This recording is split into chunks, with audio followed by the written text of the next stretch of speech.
Happy NBA Finals Day. She's Caroline Fenton. I'm Jason Fitz for the next 2 hours. We've got everything covered that you could ever want to know about on Yahoo Sports Daily. We've got some golf. We've got some hockey. But we start, Caroline, with the NBA Finals. Game 1 tonight. The epic matchup. The Alien versus the Brand. Wemby versus the Knicks. Everybody's talking about it. We're getting ready for tip-off tonight, 8:30 p.m. Eastern in San Antonio. So let's get right to it. Who's under the most pressure in this series? Is it Wemby or is it Brunson? I think it's Brunson, and I think it's the Knicks as a whole. Because when I think about pressure, I think about, can this team get back there again? I think about window of opportunity. And I think the Knicks' window of opportunity is right now. I think the Spurs' window of opportunity is the next decade. And we talked to Sam Mitchell yesterday, longtime NBA player and coach, and he said even if the Spurs don't win a championship this year, I still think the Spurs are going to be the modern dynasty in the NBA. I don't think anybody's saying that about the New York Knicks. I look at Jalen Brunson. Jalen Brunson is 29 years old. Mikal Bridges is 29. OG Anunoby is 28. Mitchell Robinson is 28. And while 28 and 29 years old is not that old, I look at the Spurs. Wemby's 22. Stephon Castle's 21. Dylan Harper is 20 and a rookie. Even De'Aaron Fox, who is, the grizzled veteran in the building and the only one who had any experience in the postseason, he's only 28. Julian Champagnie is 24. This Spurs team is so young. And yes, I know the West is a gauntlet. And getting back here might feel a lot more difficult in the West than it does in the East, as both, sides are currently constructed. But even if the Spurs lose, I feel really good about the Spurs' chances of getting back into an NBA Finals and getting back to winning another championship because they have Victor Wembanyama, because their star players are so young, because they have so many stars under rookie contracts, and because they have contract control over so many foundational pieces for the next 4 to 5 years. The Knicks don't. It's right now for the New York Knicks. You're right, and I agree with everything you just said. But let's talk about narratives for a second. When we talk about pressure, part of what I'm thinking about is just eventual narratives. Narratives we can't necessarily control because they snowball. And one of those narratives is about the GOAT conversation. We've laughed about the fact that if San Antonio wins a championship the day after they hoist that championship this year, every single show, probably ours included, will be having some deep conversation about, is Wemby about to become the greatest of all time? Well, now let's think about the one main argument that people love to use against LeBron when they talk about LeBron versus MJ in the GOAT argument. And that argument is MJ never lost a finals. We talk all the time about the fact that MJ never, we forget sometimes that he lost getting to the finals. We forget sometimes that LeBron has gotten to more finals because LeBron didn't win them all. So to me, the one part of it that becomes really interesting, whether we like it or not, is that by going 0-1 in the finals, you've already put a nail in the coffin in the one argument that everybody loves to use when it's pro Michael Jordan being the greatest of all time. I am a Michael stan. I love Michael Jordan. But the fact is, the ghost of Michael, and one thing from that ghost that lords over constant comparisons that we have today is, how'd you perform in the biggest moments? I'm imagining if the Knicks win this series, the conversation that will be taking place, because we will be watching a Wemby that would have lost his first appearance in the finals. Even if he goes in and wins 4 titles, the fact that he lost that one will be held against him. And there's going to be somebody somewhere that starts playing his reaction to winning the Western Conference Finals as some sort of an indication that he wasn't ready to handle the finals moment because he was too emotionally invested in the West. These are arguments that are going to be real if Wemby goes out and loses to the Knicks, especially because that's not the expectation. Like, when we talk about the expectation right now, when we talk about the way Vegas sees this, when we talk about the way pop culture sees this, the Spurs are supposed to win this series. So if the Spurs don't win this series, the magic of the Knicks will be a huge story, rightfully so. But also, where did the Spurs go wrong? If the Knicks lose this series, it won't be where did the Spurs go wrong. It will be, oh my God, how did they have this incredible season? They got all the way to the finals and they lost to the alien. Wemby's the greatest of all time. Like, it'll be positive, positive, positive. If the Spurs lose this series, it will be, oh my God, how did the Knicks just do that to San Antonio? How did they blow it after they beat OKC? How did Wemby lose in the finals? Those are going to be the negative narratives that suddenly balloon in this process. So I think weirdly, even though I agree with you that there's a better chance for the Spurs to go back to the finals, the pressure in this one championship because of the narratives becomes bigger than the pressure on Brunson. But let's look at it from the opposite side. If the Knicks lose, the narrative will be, can the Knicks ever get back again? Did they lose their window of opportunity? It's been 30 years, almost 30 years since they were in the NBA Finals. Are Knicks fans going to go through another 30 years of just an NBA Finals appearance drought? Whereas with the Spurs, if the Spurs lose, I do think the narrative will be, how did you, lose to the Knicks when you beat OKC? Yes, yes, yes. That's all a fair criticism and a fair argument that I'm sure we'll be having if the Spurs do, in fact, lose the NBA Finals. But I also think the narrative will just as much be, the Spurs can get back there again. The Spurs have everything, all of the pieces to get to the NBA Finals again. Now, I know we said the same thing about Dan Marino when he got to the Super Bowl in year 2 and then he never got back again. I know that Joe Burrow went to the Super Bowl in year 2 and that he hasn't been back again, and in fact hasn't even been back to the playoffs in the last couple of years. I know that. I know there's no such thing as a guarantee in the NBA, but I don't have a crystal ball. All I can go off of is projection and what I've seen from this team this year. And what I've seen from this team this year is they do have what it takes. They do have the talent, and they do have the youth, and they do have a wide open window.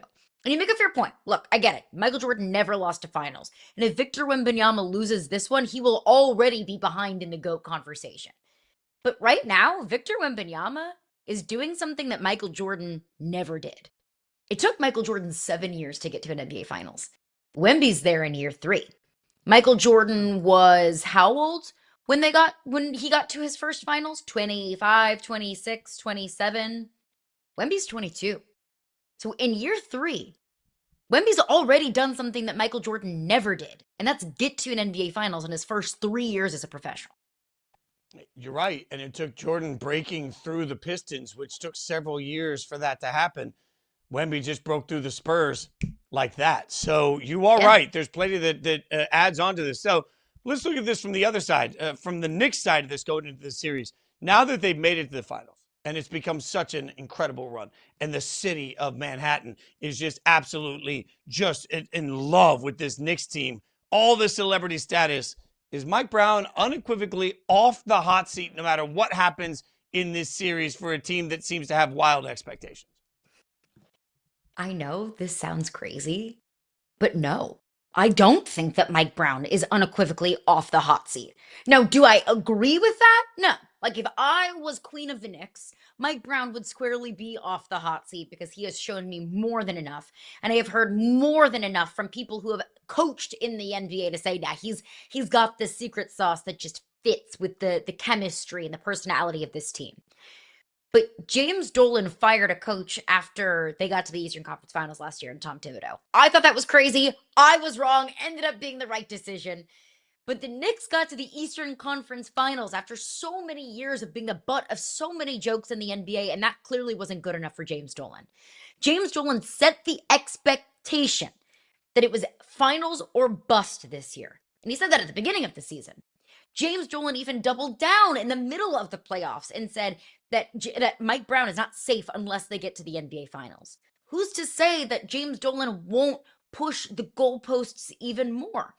No, I don't think this is going to happen, but let's live in a world where the Spurs sweep the Knicks. It's not even competitive. It's not even close. The Spurs controlled this series from the very first second, from very first tip-off of game 1. You don't think that Mike Brown's going to be feeling a little bit of pressure? I think James Dolan is that kind of reactive of an owner. I would like to think. So look, unequivocally is such a tough word. I think that he's off the hot seat. I will say we'll add nuance to a debate. You're right. Mm-hmm. I think if God forbid Wemby gets a hangnail, because I don't like to manifest anything that could be serious. He gets a hangnail and he keeps him out for 4 games in this series. There is no San Antonio Wemby, and the Spurs still win each of those 4 games by 35 points. Yeah, there's probably a world where Mike Brown ends up on the hot seat in that process. But I think if we're talking about realistic outcomes from this, I think the work's been done. And I think the biggest thing that we really have to acknowledge here is that there's been a flip, a change, a switch has gone off for the New York Knicks in these playoffs. It's something that Alan Hahn talked to us about on this show about a week and a half before the playoffs started. We talked about the inconsistencies, and he was talking about the fact that from his eyes around the team every day, you could see a difference in Cat. You could see a change happening. We've talked to experts that have come back and said, hey, guys have figured out it's about the team, all of these different things, right? So in my mind, what we've seen is a flip of the switch that makes me think that everything is connected. So if I'm Dolan, I'm looking around saying, okay, we finally hit our stride. Now, do I want that to result in an NBA championship? Yes. Does change again for the sake of change get me closer to that championship? I don't think so. I think Mike Brown has shown so much in the way that they've won, in the way that they've played, in the way that they've come together, in the way that they've gelled as an offense, in the way that they've been able to simply all sacrifice for the team and come together. I think Brown has shown enough of his ability and his relationship with this team to think that the Knicks, even if they get run, will keep this together. I think it's important that James Dolan repeatedly did say it's finals or bust. But part of the reason we haven't heard a lot of people say it's win it all or bust is because everybody knew you were going to be taking on OKC or San Antonio, and they looked like a beast, maybe even Denver earlier in the season, right? So I think the knowledge of what they were going to be going up against has to play into this. But if there is a nightmare scenario where the Knicks get run and everybody's looking around, does making it to the finals and just getting to this point against Wemby and the Spurs mean that we can finally put a fork in the conversation about Giannis to the Knicks? Is Giannis to the Knicks dead already just because we're seeing this matchup in the finals? I don't think so. I don't think anything is off the table because I know that everyone said finals or bust, finals or bust. James Dolan said finals or bust, and you're here. So you would think, okay, now no matter what happens, you're just playing with house money because you got to the ultimate goal. But we know New York well enough to know that nothing is off the table. We know this owner enough to know that nothing is off the table. And I will use the Western Conference Finals as the best example as to why I don't think Giannis to the Knicks is dead. Oklahoma City won a championship last year with Chet Holmgren being a massive part of it. Chet Holmgren gets cooked. Not just in game 7, but really a big part of that series against San Antonio. So now what's the narrative around Chet Holmgren? Bum, can't win with him, gotta trade him, gotta go get Giannis. Victor Wembanyama has broken the brains of every general manager and coach and fan across the NBA. That I think the new line of thinking across everyone in the NBA will be, how do we stop this guy? If the Knicks don't win, if San Antonio wins, let's say at 4 or 5 or 6 or 7, if San Antonio wins a championship, just like how San Antonio beat Oklahoma City in 7, and even in 7 games, a back and forth series, that was enough for everyone to talk about Giannis to Oklahoma City. So if San Antonio wins a championship, New York will have the same line of thinking that everybody in Oklahoma City is having, that everyone in Minnesota has, everyone in Denver has, everyone in the West is having. And they are saying, how do we stop? How do we limit? How do we defend that 7'5" French alien out there? So I don't think Giannis to the Knicks is dead at all. It's funny because I feel like it should be, but you're so right that I have a hard time countering it because I keep thinking about one thing, Chet. That's all I keep thinking about. The way we were talking about Chet a few weeks ago was one way. And then Chet faced the alien. And all of a sudden now it's like, get that bum out of here. He can never wear an OKC jersey again. This guy isn't worth it. Bag of beans, whatever you have to. Trade Chet for Giannis. That's what we're saying now based on one series that went 7 games where Chet clearly wasn't prepared to take on the beast known as Victor Wembanyama. I want to think that the Knicks have shown so much that there's absolutely no world where they move on from, let's say, Karl Anthony Towns. But my God, if you're the Knicks and you get boat raced by Wemby, just thinking about the way the tone has changed around Chet, what's that going to do in New York?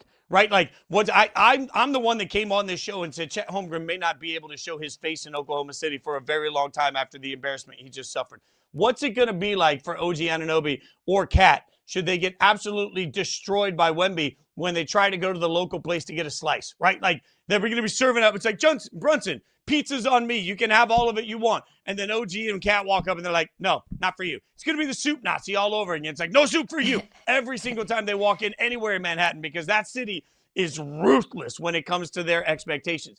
It's interesting to me because I think Giannis to the Knicks should be dead.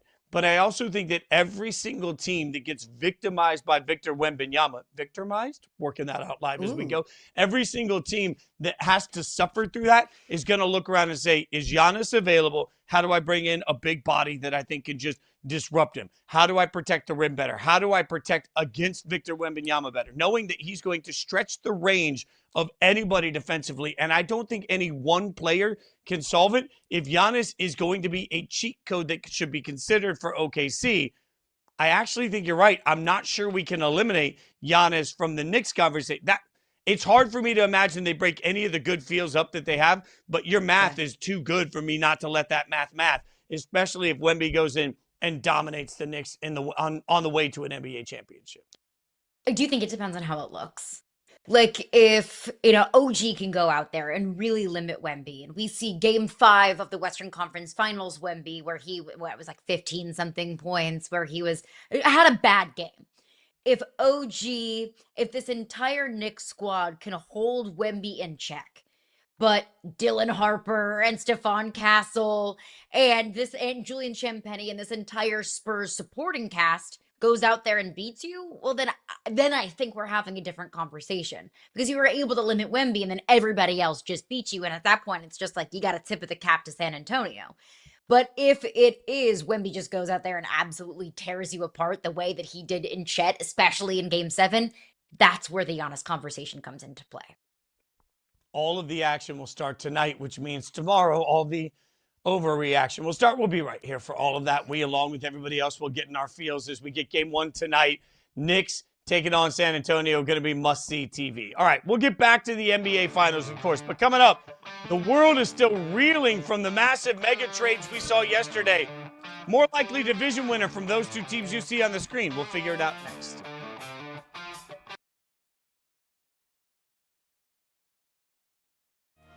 Going to go to the bench here at quarterback after 4 interceptions by Rubinu. This is Donovan Porchery. Played for Duke City last year, and he flips it out. Jefferson all the way to the end zone for the touchdown. So he hits the quick strike to Jefferson near side, and Jefferson goes all the way across the field and gets to the end zone, and just like that, 1-of-1 and a touchdown for Porchery off the bench. 9th receiving touchdown of the year for Jefferson. I mean, yeah, everyone loves to bring up all the pressure and tell me about the pressure. And I'm used to it. I've lived like this for quite some time now. For me, I just try to do my best to live in the moment. I wouldn't trade what I do for the world. So this is exactly where I want to be. And I just try to take it head on and enjoy every experience. I got a wonderful team and family behind me. And that's all that really matters.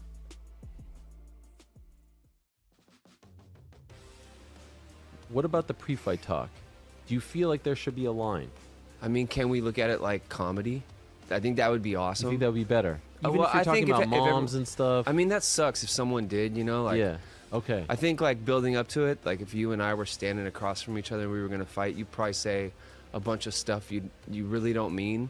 You kind of let it go after 5 rounds in a ring with someone.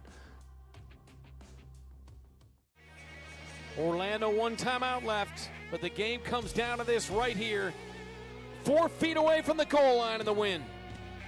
It's DeLorme to throw, near side, pass caught over the wall.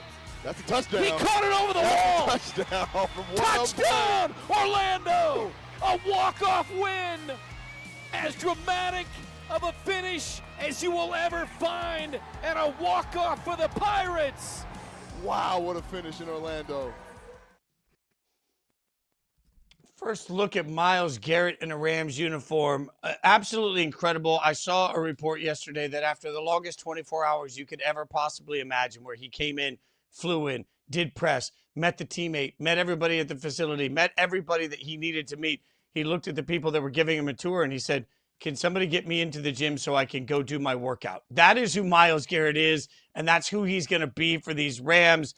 Absolutely incredible moment. We are still reeling from that trade, but that wasn't the only trade. Remember, we also saw the Eagles as the Eagles acquired to get rid of A.J. Brown. So big day yesterday. The Rams, the leader of the clubhouse for most of us, the NFC West. But here's the real question. would you give more certainty? The Rams winning the NFC West, given the extreme improvement with Myles Garrett, or the Eagles winning the NFC East, given the fact that they don't have A.J. Brown now, have a little bit different offense? What are you more confident in? It would feel rational to say I feel more confident in the team that did win their division to win the division this year versus the team that didn't win their division and actually a division opponent won the Super Bowl. Like that would be the rational thinking. I like to be irrational every once in a while though, and I'm going to say it's the Rams.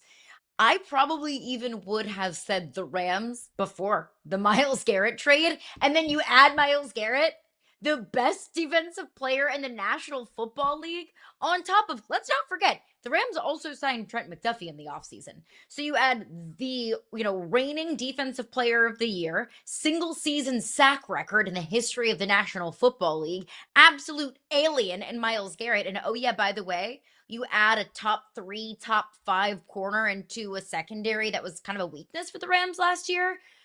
I'll take the Rams. I see you, Seattle Seahawks, reigning Super Bowl champions. I hear you, Seattle fans out there. I know you're saying, what about us?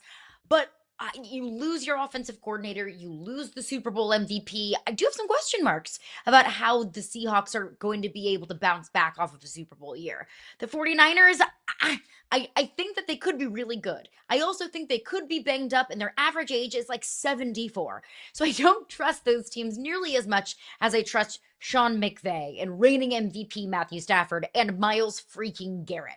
The thing with the Eagles, why I can't trust the Eagles to win the division, is about the Eagles, and it's also about the division. You lose A.J. Brown, you're going to be putting much more on Jalen Hurts this year. You have yet another offensive coordinator, and while I don't think it can be worse than what Kevin Patullo did last year, I also don't know, because we don't have a sample size of Sean Mannion being a play caller in this league. But I don't think the Cowboys are going anywhere. Like, you add Caleb Downs, who was one of my favorite players in the draft this past year. And then let's not forget, the Cowboys have Quinnen Williams this year. I know they had Quinnen Williams at the back of last year, and he was incredibly productive for them after the trade deadline, after the Cowboys were able to acquire him. There's no guarantee that Dak is able to recreate the magic of what he did offensively last year, but I don't think the Cowboys are going to be just an easy out this season. So I will go Rams. I have more faith in the Rams winning the NFC West than I do the Eagles winning the NFC East. It's funny because the way we're going to say the same thing, but we're going to say it with slightly different tone. I don't think the Cowboys are going anywhere. We're saying the same thing, just very different. The Cowboys were 7-9-1 last year. I don't think they're going anywhere, as in, I don't think they're going to make some meteoric leap. I think the Cowboys are a good football team. They've been a good football team. I've sort of been a believer that they should be on the cusp of the playoffs every year. I did not see the fall of the Cowboys a couple of years ago. Now I fail to see the rise. Maybe I'm just a little bit hesitant on wanting to go, head over heels in love with this Cowboys team, the way they're built. I do think Caleb Downs is one of, if not the best player in the draft. I think that's a home run for them. So certainly there are opportunities to improve, but they always seem to have some sort of reason that they get in their own way. 7-9-1 last year. They've got to take a big jump to topple the Eagles. So for me, the big part about this conversation really is Seattle. I believe in the Seahawks, and I believe the Seahawks are going to be fine without Clint Kubiak. I believe the Seahawks are going to be fine without Kenneth Walker. They were already a two-headed monster at the running back anyway position, given how well Zach Charbonnet played throughout much of the season. I think their belief is they can at least get complementary running back skill from anyone else that can replace Kenneth Walker. That's why they were comfortable letting Kenneth Walker out of the building. I love Kenneth Walker, but I also think we pick and choose when we value running backs. I'm sitting here being told all the time, don't pay a running back. And then a team chooses not to pay a running back. And we're like, I'll just let your running back leave. It just feels like we're chasing our tails with this. So I believe that the Seattle Seahawks have a head coach that is defensively the same level of cheat code that Sean McVay is for the Rams. So since I believe that, even with all the additions, I've still got a 14-3 Seattle team. 14-3 Seattle team that's going to have to take a big drop down. I don't think they will. So who do I trust more? Because the competition is so hot in the West. I think even though the Rams are stacked to be possibly a dream team, Seattle's still right there. I don't love the Cowboys taking a big leap forward. I want to see Washington do it after the way it looked last year, because last year was abysmal. I need Jaden Daniels to get in, be healthy, and then be the Jaden Daniels we're used to, along with the rest of the roster getting better. I don't know that that's happened. And the Giants looked like they could be weird even before the season has started. We're all watching these wide receiver signings. So I don't know if the East is actually going to be any good. So to me, even if the Eagles take a slight step back, 10 wins wins the East. I could get the Eagles to 10 wins. I'm going to need the winner of the West to get to 13 wins. That 14 wins, and even that might not be enough. Imagine last year, 2 teams in the West finished 12-5. 2 wild card teams finished 12-5.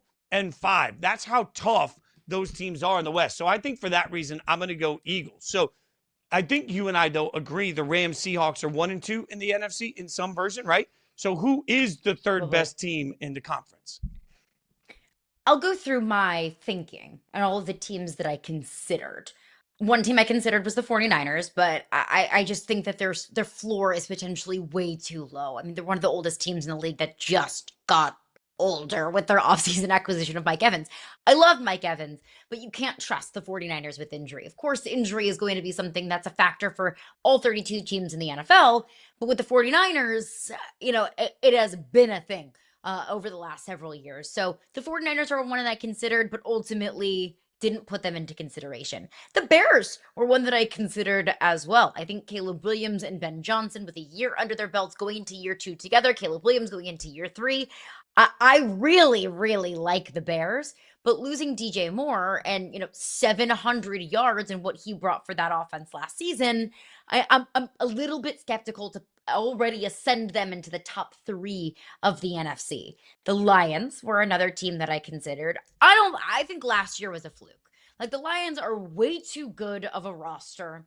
I think Jared Goff is way too good of a quarterback to be missing out on the postseason altogether. I expect the Lions to bounce back, but they did miss the postseason last year. So how much benefit of the doubt do they really get? I think they're going to be a good team, but top 3 in the NFC couldn't quite go there. So what was the team that was left? It's the Eagles. It's a team that I just said I wasn't as confident in winning the division that I was the Rams winning their division, but I'm still confident in this football team. There's still a loaded roster. There's still a team that even when they win 11 games, we're looking at them with a magnifying glass and picking apart every single little piece and part of this team and the locker room and the culture and all the questions and what's going on in Philadelphia. They still won 11 games and won the division last year. So I will still defer to the Eagles, even with the pieces that they've lost, even losing A.J. Brown. The offense will look different, but I don't think that's necessarily a bad thing. I love your math, and it really works. I think we've kind of struggled through some of the same teams. I don't know what to make of the 49ers. I feel like the Eagles are going to be very good. I just cataloged that. I thought the hardest thing for me is the NFC North. The hardest thing for me in the world is trying to figure out what to do with the Chicago Bears and what to do with the Detroit Lions. I don't believe And the in the Minnesota Packers. Vikings at all. The Packers, I think the Packers are a good football team. How does that play out? The Lions' schedule, for anyone that hasn't paid attention to the Detroit Lions schedule, I don't fault you. They have New Orleans, then they go to Buffalo. That's tough. But then the Jets, Carolina, Arizona, they have a chance to just rack up wins early in the season. Later in the season, they go to Miami, a team they should be much better than, and I'm not afraid to go on the road there. They get the Patriots, but they get the Patriots at home. They get the Falcons, not a juggernaut. They get the Titans, not a juggernaut. Like, I'm looking at the Lions and thinking if there's any team this year that I believe can take a big, big leap in their win total, it's the Detroit Lions. I agree with you. I think last year was an aberration. So I think for me, the third best team is really a 3-horse race between the Eagles, the Lions, and the Bears. So then I'm asking, what do I know the most about? Well, I've seen the most productivity from the Lions. Yeah, there was adjustment. Yeah, it was bad last year. I think I sneaky lean Detroit has a bounce-back season. The Bears belong in that conversation, too. I'm not disrespecting the Bears before Chicago fans come just absolutely destroy my mentions.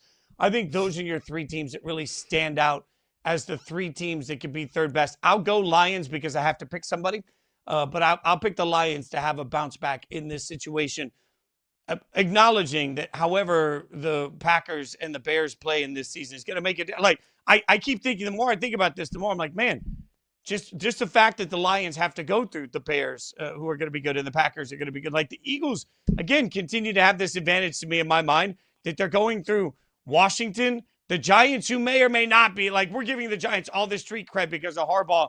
And then, I just don't know that I can do that. So I just look at this East and think, man, there's more question marks depending on what happens there than there are answers. I don't think I answered any of the questions, Caroline. Which is, expert posturing and do question dodging by you. NFC South erasure. Are we comfortable and okay doing that? The NFC South still plays football? I was unaware. Yeah, I am not taking them Contrary to serious. popular belief. Yes, contrary to they get the glory of beating up on each other. They get the all shucks. The NFC South champion is always like, oh man, well they could go on a run every year. It's like Tampa Bay could do it, and then it's like, no, Carolina can do it. No, I'm done believing in Tampa Bay. They were my team of destiny last year. I picked them to win the Super Bowl last year. Fool me once, shame on me. Fool me twice, can't fool me again. Prove it to me, Tampa Bay. Before I put all my eggs in your basket, you got to prove it to me. And that is how I feel about Atlanta. That is how I feel about Tampa Bay. That is how I feel about Carolina, who I think is a good time. I mean, like there are so many teams like in the South that I don't believe in any of them against actual opponents. You know who I do believe in? The Stanley Cup matchup teams. I believe in Vegas after last night, especially. Woo! What a game one. It was a classic. We'll tell you about it.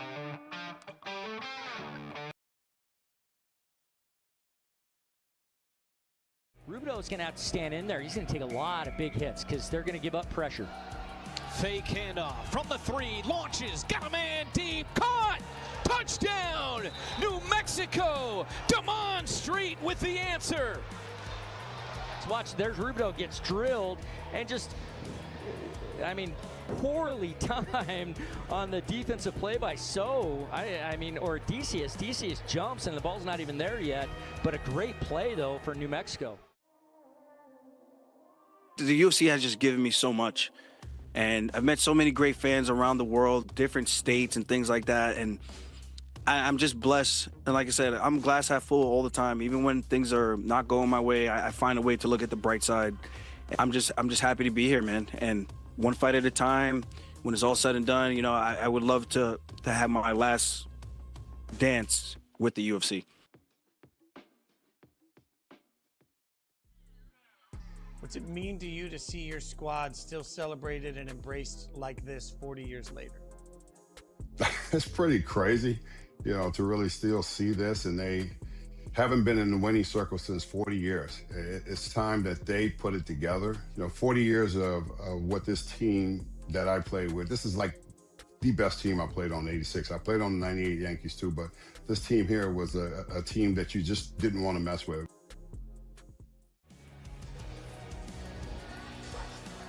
Felix Harper, 7 of 11 in the first half. The efficiency has been the name of the game for him so far this season. Handoff left side, down the near boards, open space, and JT Stokes in for the touchdown for Fishers. And JT Stokes get a carry off the left side on the first play from scrimmage in the second half and houses it. Instant classic is overused. And in this case, it's the only way to describe what we saw last night in an epic Stanley Cup final game one between Vegas and Carolina at Carolina. Hurdle scores the winning goal late in the third with just a couple of minutes left in a back and forth seesaw matchup with the crowd that was electric. My TV was shaking from the way that crowd was going nuts. Carolina goes up 2-0. Then Vegas answers with 3 straight goals. Then we bounce goal to goal to goal to goal. Woo! 5-4 Vegas wins. Caroline, this was absolutely everything the league could ever dream of in a first game in a Cup series. They always say a hot goaltender can steal a series in the Stanley Cup Finals, can steal, a series and the postseason in general. And that's true. And we've seen that before. I'm from St. Louis. I saw Jordan Binnington steal the Stanley Cup Finals. But that's not always fun. Offense is fun. And that's what we got last night. Like, we've had 2 of these goaltenders on both sides have an electric postseason, but neither of these goaltenders are really considered like elite goaltenders in the NHL. And I don't want there to be elite goaltending in the Stanley Cup Finals. I want goals, I want offense, and I want you to run up the score. And that's exactly what we got last night. I mean, Carolina comes out, first shot on goal is a goal. First 30 seconds of the game, like I barely even had time to fill up my water bottle and sit on the couch, and all of a sudden the Canes are up 1-0 and they're already celebrating. I'm like, my goodness, how did this happen? And so both of these teams, or I guess Carolina, really shot out of a cannon. And then Vegas, like you mentioned, they respond with a goal of their own. And then whatever kind of performance enhancing drug was in a John Tortorella, first intermission pump up speech, it was obviously working because Vegas comes out and they score in the first 30 seconds of their own in the second period. Actually, fun little fact, this is the first time in Stanley Cup Finals history that we had a goal scored in the first 30 seconds of the first two periods. So fun little tidbit there. But a 5-4 final score when it's so incredibly back and forth, it was so fun to watch. But I think my biggest takeaway from last night was the resiliency of the Vegas Golden Knights, the confidence that this team is playing with. Vegas was not the best team by any stretch of the imagination in the regular season. It's the reason why they fired their coach in the middle, toward the end of the year. It's the reason why John Tortorella came in for the postseason. But being the best team in the regular season doesn't matter in the Stanley Cup playoffs. It doesn't matter in the Stanley Cup finals. All that matters is how hot you are, how hot you're playing. And there's no other team that's playing hotter than the Vegas Golden Knights. So to go on the road in the postseason, and I wholeheartedly believe that home advantage doesn't matter more than it does in the Stanley Cup Finals. Like there is not a more, impactful home field, home court, home ice advantage than there is in the Stanley Cup Finals. And it was rocking in Raleigh last night, absolutely loud. So you are on the road, you're down 2-0 in a very raucous environment. It can be really easy for a lot of teams to just tuck their tail between their legs and just melt under that pressure. Ice pun intended. But Vegas didn't. They responded, and then they responded, and then they responded it again. And they just continued to respond. They continued to capitalize on some of Carolina's mistakes. And I think that kind of resilience, playing with that level of confidence, is contagious, especially this time of year. You mentioned the home ice advantage. And for anyone that doesn't follow hockey closely, that's okay. Let me explain something quickly that I think will help you understand this. In the Stanley Cup, in hockey, the home team gets to put their line out second. So they get to see who's on the ice and then decide who they're going to put up against them. It's the biggest part of Stanley Cup playoff matchups is that you're deciding second.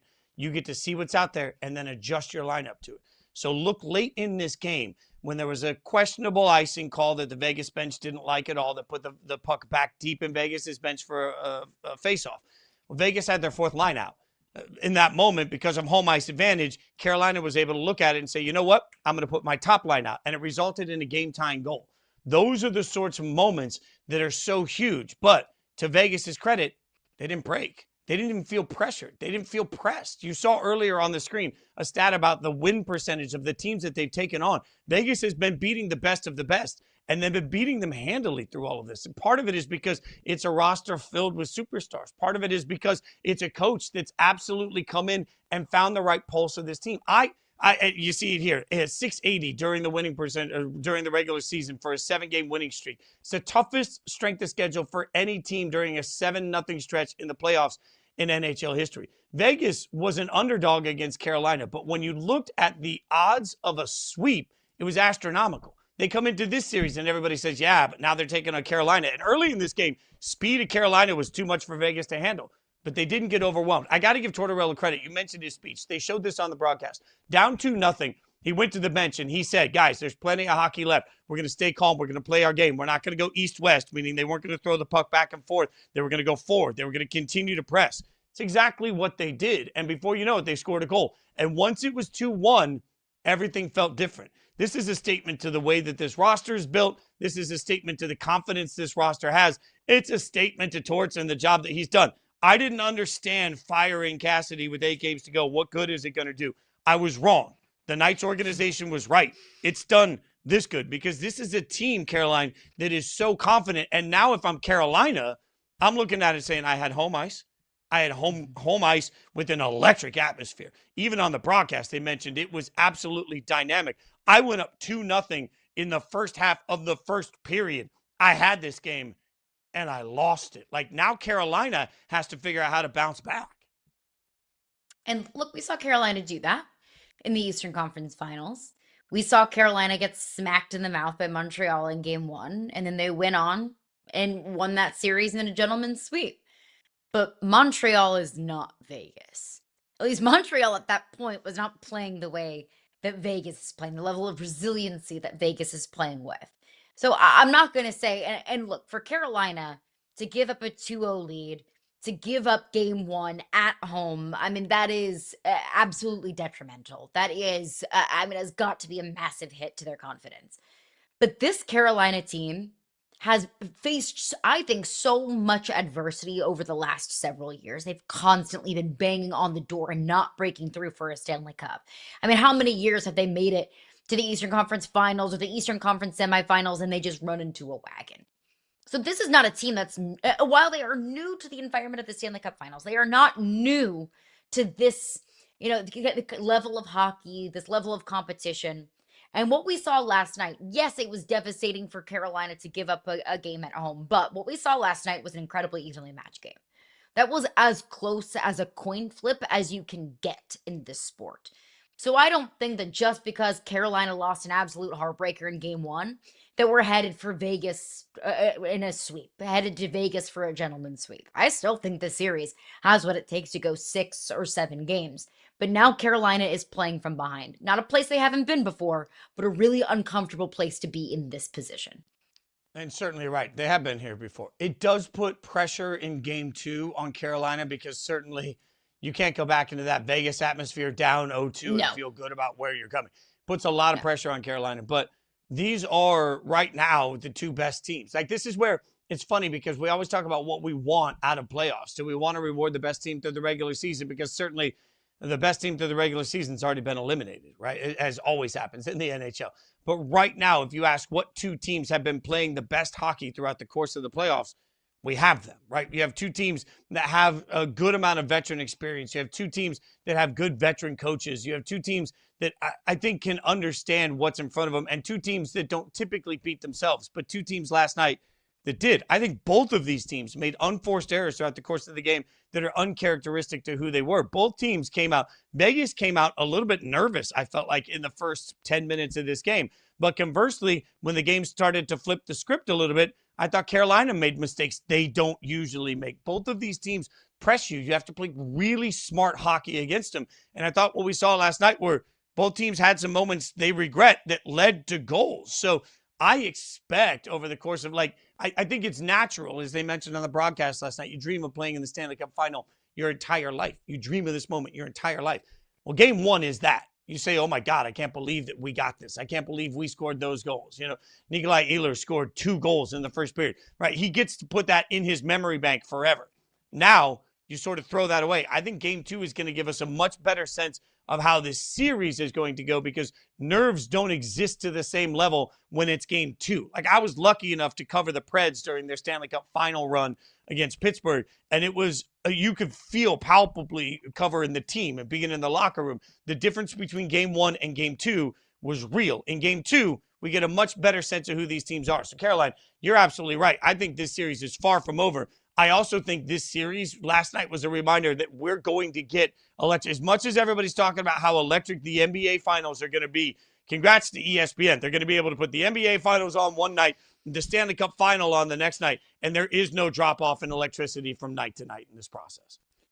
And I think the how much fun this game was last night. And game one is important for the trajectory of the series, not for either of these teams, but for fans and for how dialed in people are going to be. Let's be honest, hockey is a sport that is still growing in the United States. Hockey is incredibly regional. And if you want a good example of that, the Stanley Cup Finals last year drew about an average of 1.5 million viewers. The WNBA draft this year drew an average of 1.5 million viewers. So let's be honest about the level of popularity that hockey has overall in this country. I love hockey. I grew up in a hockey town. I covered hockey in my first professional on-air job, and I still watch it now. I mean, I went out and watched the game. I live in Charlotte, so a ton of Canes fans around here. I love this sport, and I want this sport to be more popular than it is. It's just not there yet. But for game one of all games, the Stanley Cup Finals, to be as electric, as back and forth, and as high scoring as it was, I don't know what the over-under goal total was last night. I would venture to guess it wasn't 8.5. But for the game one to be as electric as it was, I do think that shows a good trajectory for how dialed in people will be, or maybe attracting new viewers of, oh my gosh, this game 5-4 last night, Carolina losing at home after getting out to a 2-0 lead. Yeah, I want to buy into this. I also think it's probably good for the sport that it's two non-traditional hockey markets, because that can attract non-traditional hockey fans. Yeah, and plenty of hockey fans out there hate Vegas. Hate eyeballs count too. Hate views count also. So That they do. Plenty of the world rooting for Carolina in this series. We'll continue to keep you updated on the Stanley Cup final as it goes. We figure out who's going to hoist Lord Stanley's Cup. But coming up next, one team in the NFL whose window to lift a championship trophy of their own might have completely closed. We'll talk about it.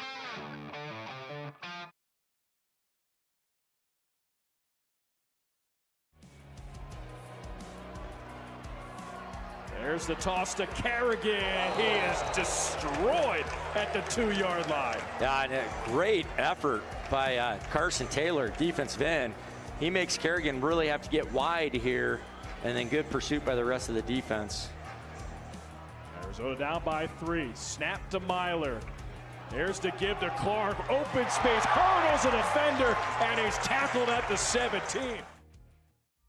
I loved Acuff all year. I mean, what an amazing college player. Oh, yeah. It's just his prototype in the NBA concerns me. But Acuff to me is the one that says, you know, is he as good as Trae Young offensively?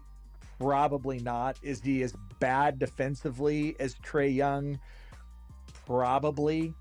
And you hope not. You know, there's a question about how playable Trae Young is, even with the skill set that he has.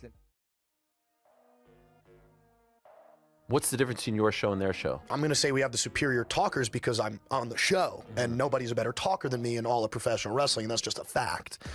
We just feel really special, and we feel very distinct, and I think the biggest reason why, more than anything else, is because when I'm watching All Elite Wrestling, I don't feel like I am watching somebody play a character.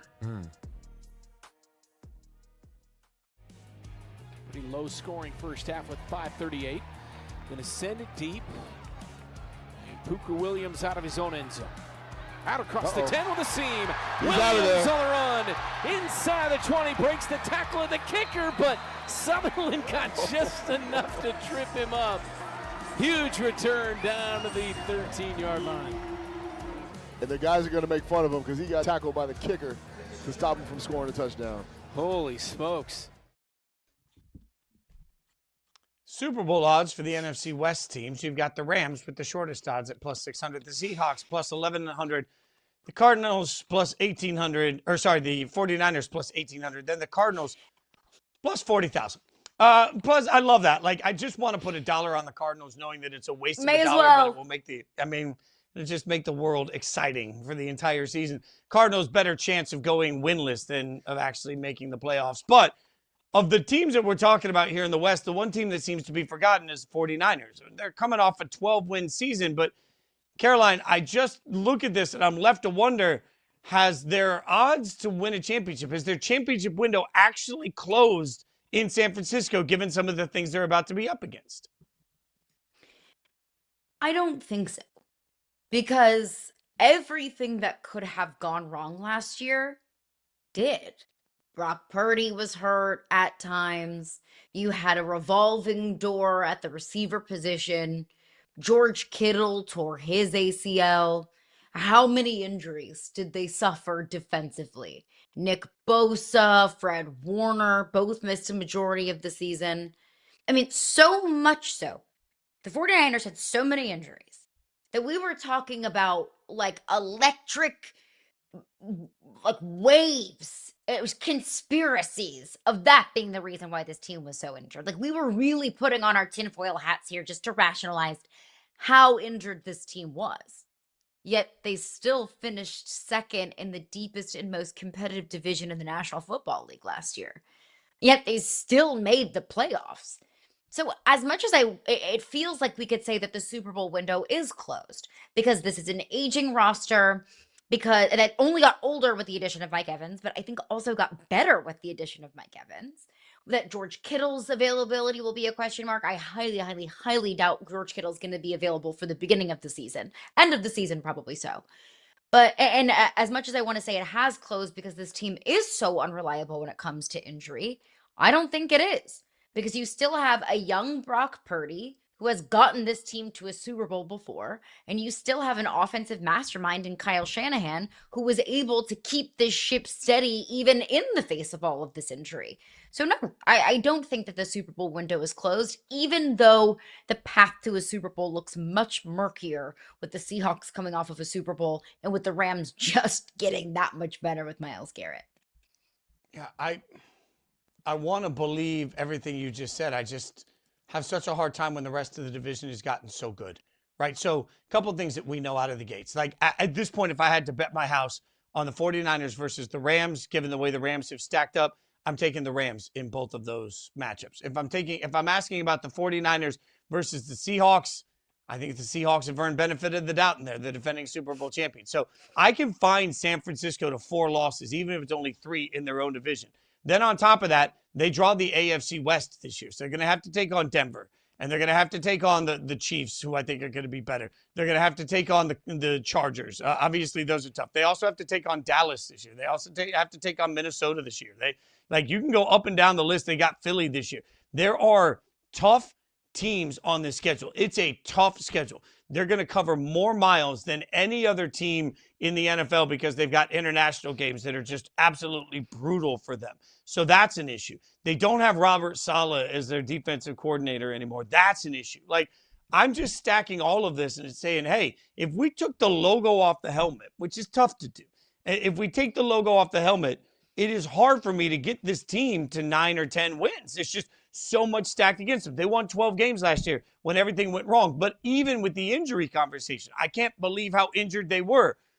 Okay, they're injured every year to the point that we're actually having real conversations about conspiracy theories with the power grids that are next to the stadium and if it's causing an issue. That's how bad the injuries have been for years for San Francisco. So to believe that they're going to not only be healthy but stay healthy means that I have to believe that this year is the outlier to the trend where injuries bother them every year. I don't know if it's their conditioning. I don't know if it's their training program. I don't know if it's their staff. I don't know if it's the way they practice. I don't know what it is. But I know that the 49ers don't know either, because if they knew, they would have eliminated and fixed it. So nobody has real answers for why the injury bug bites them every single year. But we know that it does. We know that that's going to be part of how they play. They're old. We know that. They're relying on old pieces. We know that. They're going to have to travel a ton of miles. They got a brutal schedule. I don't think that they have a shot at the Super Bowl this year. So all of a sudden I do that math and it's like, man, I hate saying this about what I think is a really smart head coach, Kyle Shanahan, but I think the 49ers right now, they don't have a shot to me to getting to LA for the Super Bowl. They barely have a shot at the playoffs. I know San Francisco has to go to Mexico City, and that's not an easy or short trip. But the Rams have to go to Australia too. I feel like we're talking about the San Francisco 49ers and how they have to go to Australia. But we don't talk about that with the Rams. I think the Rams are going to win the division, and I think the Rams are, I think they probably are. I think they very much should be the favorite to win the Super Bowl. So, but we're not talking about the miles that they have to travel. No, they don't have to go to Mexico City, and that is one less international game, and the amount of stress that can put on your body and how that kind of disrupts your entire flow throughout the middle of the season. I'm not discounting that the 49ers have to do that and the Rams don't. I get that. I understand that. But that's going to be a tough travel for both of these teams. So when we talk about Australia with the 49ers, I think we also have to talk about it for the Rams. That's a tough trip for both of these teams. And I think another part of this too. Yeah, go ahead. Quickly, I would say you're right. The second most miles traveled this year. 38,105 is what San Francisco will travel. It's almost 35,000 for the Rams. 15 of that coming on that Australia trip alone. But you are right. The Australia trip is a big part of the mileage that we're looking at for both teams. Another part of this too, a big reason why San Francisco is able to keep the ship steady, how Mac Jones played, Kyle Shanahan and the trust we have in him, all of those things are factors. Christian McCaffrey was a big factor of that as well. Played 17 games last year and had a legitimate case to be league MVP. I do think that at times we maybe overstate Christian McCaffrey's availability because in 2023 he played 16 games. In 2022 he played 17 games. But in 2024 he only played 4. He does have a long injury history. So if we had a 17-game season from Christian McCaffrey last year, he was absolutely lights out. He was Superman. He did everything for that team. How confident do we feel in banking on that in yet another year as he's going into his age 30 season? Yeah, I don't love banking on that also. I think we have to just continue to factor in what the rest of the division has done. Like, we know what the Rams have done this season, this offseason. It has been aggressive. And I know the Seahawks haven't done much, but you were a couple of games behind both of those teams if you're San Francisco. You're going to buy getting healthy helps, but your way to catch a team like the Rams that got this much better was signing Mike Evans, Christian Kirk, Nate Hobbs. I mean, what are we talking about? Like that, those aren't But Mike Evans and substantial Christian additions. Kirk aren't nothing. They're not Myles Garrett. Nobody else did they're what not the Rams did this past offseason. But adding Mike Evans is not nothing. Yes, he's old, and yes, he has more football behind him than he has ahead of him. But I think adding him when you don't have George Kittle at the beginning of the season, what he can do for you in the red zone, the fact that he catches literally everything that comes his way, and adding Christian Kirk, adding a young, spread the field kind of receiver to this offense, that's not nothing to me. Yeah, but it's not 3 games. Like, I think the Rams might have gotten themselves 3 games better this offseason by the additions that they made. They won 12 games last year. The Rams look like a 14, 15, 16 win team this year. I got to do it on the field. Of course, everybody has to do it on the field. Miss me with that. Like, the Rams look like they are going to be the cream of the crop 15, 16 win team to me. So if I believe that the Rams are clearly the best team in the NFL, and I do right now, especially with that defense, then if we're going to say, oh, but they got to stay healthy. Okay, any but that we apply to the Rams, we have to apply to the 49ers too. Yeah, but they got to be healthy. Okay, yeah, but they got to gel together. Okay, well, yeah, Mike Evans got to learn this offense too. If I stack all of these things equal, the Rams have gotten so much better, and the 49ers got a little bit better. So my only hope here, if I'm a 49ers fan, to get me into that Super Bowl window is that, A, I don't have to play the Rams in the playoffs somewhere, but B, I also got to hope that the Seahawks take some drastic dip. I don't think the Seahawks are going to be demonstrably worse. So even if I think the Seahawks are going to be 1 game worse, I don't think the 49ers got 2 or 3 games better. So by that math in my head, that's why I still get stuck. Like, great, you added Mike Evans to be the 3rd best team in your own division that's going to have to struggle to trying to find a way to win in the playoffs because you might have to take on the 2 teams in your division that are still better than you are. Look, it's an uphill battle. I am not denying that. And I am not denying that the NFC West is again going to be the deepest and most competitive division in football like it was last year. And I think it just got that much more competitive with the addition of Myles Garrett. I never said it was going to be easy for the 49ers, but also the 49ers finished in a better position in their division than the Rams did last year, even when everything went wrong. I still think the Rams win this division. I think the Rams win the Super Bowl. If the Rams don't win the Super Bowl, I think that's a massive, massive disappointment based off of what they've done this past offseason. But I'm not willing to go as far as to say that the 49ers are all of a sudden, that the window is totally and completely closed. Would I bet on them over the Rams? Absolutely not. Heck no. I'm going with the Rams all the way to the Super Bowl. But I'm also not saying that the window is completely closed. Yeah, and it's tough because, look, we've seen the 49ers have some questionable seasons of this. I mean, it does happen. Like, the 49ers are either great or they're not. Look at the last few years. Like 10 wins, 13 wins, 12 wins, 12 wins. Those are great seasons. But mixed in there, you know, they've got a 6 win. They've got a couple of those, right? Yeah. So they're usually either it's boom or bust. So I think for the 49ers, it's hard to find mediocre. They don't usually accomplish mediocre. They're usually under Shanahan. They're usually bad or they're really good. His non-winning seasons have been 6 wins, 4 wins, 6 wins, and 6 wins. I will remind you, he has 4 seasons with 6 or less wins as a head coach. Not the way we talk about him often. And then the other times, the rest of the time, it's all 10, 12, 13 wins, right? So he's had 1, 2, 3, 4, 5 seasons where they've been great and 4 seasons where they've been bad. I think they're going to be a hell of a lot closer to bad because of the gauntlet in front of them than they are great. Plenty of time to figure that out, though. We'll keep breaking down every team through the NFL offseason. That's the joy of what we do. But coming up next, we'll take a look at some of the big news in college football, including that man is Arch the Savior, and who else is coming out in 2027 that everybody should be excited about? We'll ask Andy Staples next.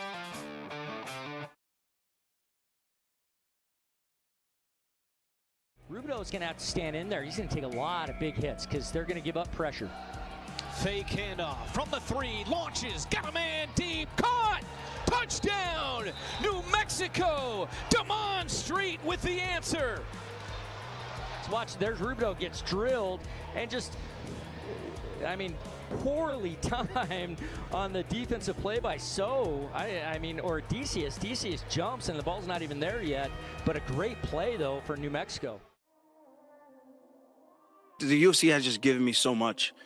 And I've met so many great fans around the world, different states and things like that. And I'm just blessed. And like I said, I'm glass half full all the time. Even when things are not going my way, I find a way to look at the bright side. I'm just happy to be here, man. And one fight at a time, when it's all said and done, I would love to have my last dance with the UFC. What's it mean to you to see your squad still celebrated and embraced like this 40 years later? It's pretty crazy, to really still see this, and they haven't been in the winning circle since 40 years. It's time that they put it together.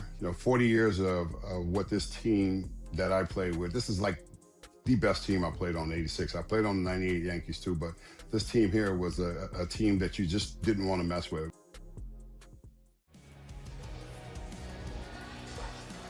Felix Harper, 7 of 11 in the first half. The efficiency has been the name of the game for him so far this season. Handoff left side, down the near boards, open space, and JT Stokes in for the touchdown for Fishers. And JT Stokes get a carry off the left side on the first play from scrimmage in the second half and houses it. Andrew Brandt tweeted out, it had to hurt Howie did not get that first rounder in 2027, but never could drum up another suitor with only one team interested. Not a bad package. We've talked a lot about the fact that everybody wants to keep their 2027 draft picks because it is the belief that it is going to be an epic draft that saves franchises everywhere. Andy Staples joins us now. All right, Andy, everybody's holding on to these. Is this all about Arch? Like, what is it that makes everybody fall in love with this 2027? Who's coming out in college that's saving franchises? I don't know. I think it's because the last 2 years have been pretty dry. You had the big draft with Drake May and Jaden Daniels and Caleb Williams, and then not much. And I think the thought is, last year was bad. The year before that was bad. Perhaps this will be the year. And I don't know if that's true or not. Last year could have been the year. Like Lenore Sellers, South Carolina quarterback, good example of this. He's got a huge arm. He's the size they want. He's super fast. Well, he had a terrible year last year. If he had a great year last year, he would have been in this year's draft. And so I think we're going to need to see more production out of some of these guys. And remember, we weren't even talking about Fernando Mendoza this time last year. I mean, those of us who followed Cal the year before knew he was pretty good, knew he was going to Indiana, and that he had a chance to be decent in Indiana. Nobody expected him to be what he was going to be. So it's not just Arch. It's Arch. It's Dante Moore coming back to college. He probably would have been a top 5 pick if he'd come out this year. It's guys like CJ Carr at Notre Dame who will be draft eligible after this year. But the thing about this, guys, that makes it so interesting is the way NIL works now, you better be a top half of the first round QB. Otherwise, you might want to just stay in college and get paid. Well, we saw Dante Moore make that exact decision last year. He could have been the second overall pick and was like, yeah, no, thanks. I'm good. He could have been a New York Jet. That was why he made that decision. Yeah, I don't blame anybody who wants to dodge the trajectory to the New York Jets. But to that point, too, we were talking so much about Cade Klubnik and Garrett Nussmeier going into last season. And Garrett Nussmeier was a 7th round pick, and both probably are going to fizzle out of the NFL. That being said, everyone believes that Arch Manning is going to be the savior for their NFL team next year. Is Arch deserving of that kind of praise? Not right now. He might be by the end of the season. But if you watched Arch last season, you saw a quarterback who was very much adjusting to being a first-time starter. Obviously getting thrown against that Ohio State defense in game 1 is a challenge. But if you watched him play in the games after that where Texas had an overwhelming talent advantage. He looked tentative. He wasn't quite ready. He got better as the season went on. I think if you watch that Oklahoma game, which is against a team with a really good pass rush, you see him start to figure it out. You see things start to click. Now, part of that was also Texas's offensive line starting to click a little bit. This year, he'll have more weapons around him. He'll have a lot at his disposal. He will have an overwhelming talent advantage in most games. And I think we should see improvement from him. I think the way he improved over last season suggests that he's going to be a really good quarterback in college. Is he going to be an absolute obvious 1-1 in the NFL? I don't know that. He hasn't looked like Andrew Luck. He hasn't looked like Trevor Lawrence. He hasn't looked like Cam Newton. Like that's the kind of person we're talking about. We're talking about 1-1 franchise savior type guys. But I'll point out another guy. Joe Burrow in 2018 at LSU had a pretty good year. He then leveled up into the best year any quarterback's ever had, Heisman Trophy winner, and then you've seen him keep that up in the NFL with the Bengals. So maybe that's where Arch is, but I think we should probably give him a chance to have that second year as a starter, see if he improves. If he improves as much over the second year as he did over the first, there's a good chance he could be a very effective NFL quarterback. I understand, Andy, that the NFL and college football don't have to worry about each other. They work totally separate of each other. That being said, hear me out. I feel like NIL is actually helping the NFL, even though we've heard the opposite in the draft. My logic is sometimes these quarterbacks get drafted, it's a reach, then they're a bust in the NFL. Like more film means more opportunity to get it right. Like we're so obsessed with Arch being a franchise savior, but isn't it actually better for the NFL to actually find out how good he is rather than simply draft traits? 100%. This is helping you scout. We'll use Dante Moore, the Oregon quarterback, as an example. Dante Moore started a couple games in his freshman year at UCLA, but it wasn't really a big sample size. So last year was his first year really as a starting quarterback. And you saw a lot of good things, but were you sure he was going to be a great NFL quarterback? Probably not. I think after a second year starting, you're going to have a lot better idea. And again, Dante Moore probably will have a lot more weaponry around him than he had last year, although he did lose Kenyon Sadiq to the first round. But that's the thing. They are getting a big sample size with these guys that stay in school for a while. They should know. And it's funny because I think back to the NBA when they established the age limit.